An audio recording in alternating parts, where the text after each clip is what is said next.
teman-teman, coba bayangin nih, kalau kalian harus ninggalin kampung halaman dan keluarga demi bekerja di luar negeri, gimana sih rasanya? Nah, itulah yang dilakukan oleh pekerja migran Indonesia atau yang biasa kita sebut dengan istilah PMI. Mereka pergi merantau menjadi perawat, buruh, atau pekerja rumah tangga di negara lain. Dan hebatnya, mereka mampu mengirim uang ke Indonesia dan itu sangat membantu perekonomian keluarga bahkan desa asal mereka. Tapi sayangnya perjuangan yang mereka lalui tidak semudah itu. Banyak dari mereka harus menghadapi eksploitasi, penipuan, bahkan kekerasan. Jadi lewat video ini kita bakal sama-sama bahas apa saja tantangan yang mereka hadapi dan apa saja sih kontribusinya terhadap ekonomi dan bagaimana cara kita bisa ambil bagian untuk bantu mereka. Oke, kita mulai dari data dulu ya.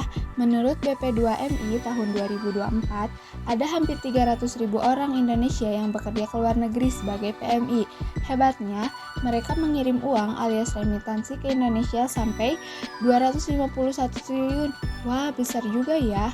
Tapi, dengan itu jangan dikira semua berjalan lancar.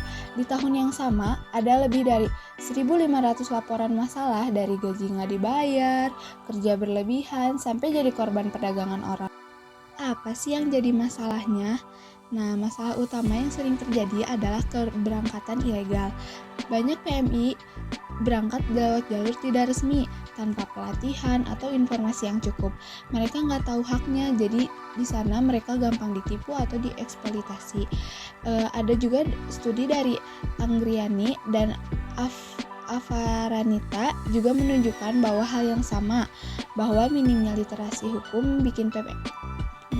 Dan apa sih yang terjadi setelah kepulangan mereka?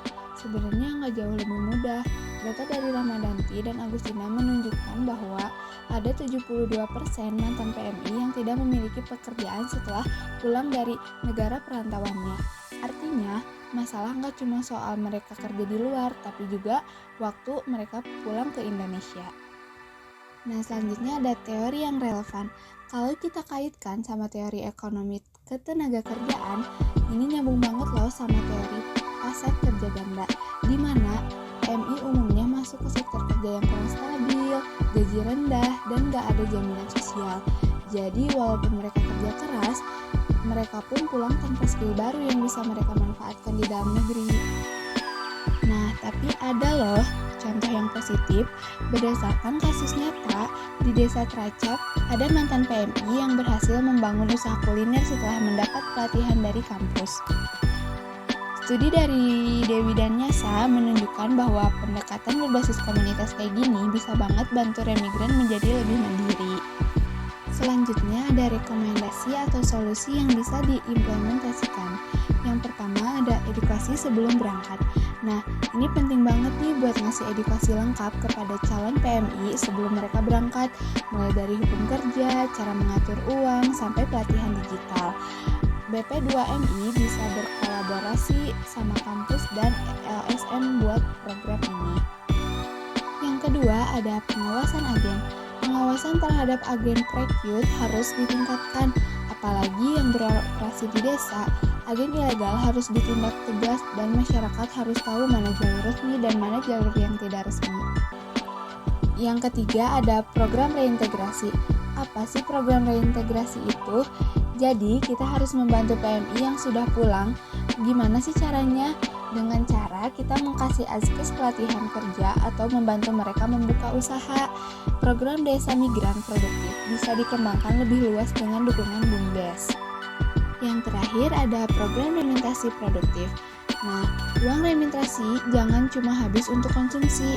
Harus ada sistem keuangan yang mampu membantu keluarga PMI untuk menginvestasikan uang tersebut secara produktif. Contohnya seperti bank. Bank bisa membuat program khusus untuk menangani masalah ini.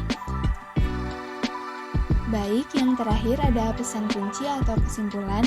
Jadi, begini teman-teman, intinya PMI itu pahlawan devisa yang seringkali nggak dapat perlindungan yang layak. Jadi, kita harus mampu mengubah itu. Kita butuh sistem yang aman dan manusiawi dari sebelum mereka berangkat sampai mereka kembali. Yuk dukung PMI Yuk dukung PMI, sebarkan info yang benar, tolak agen ilegal, dan dorong desa untuk aktif membantu mantan PMI.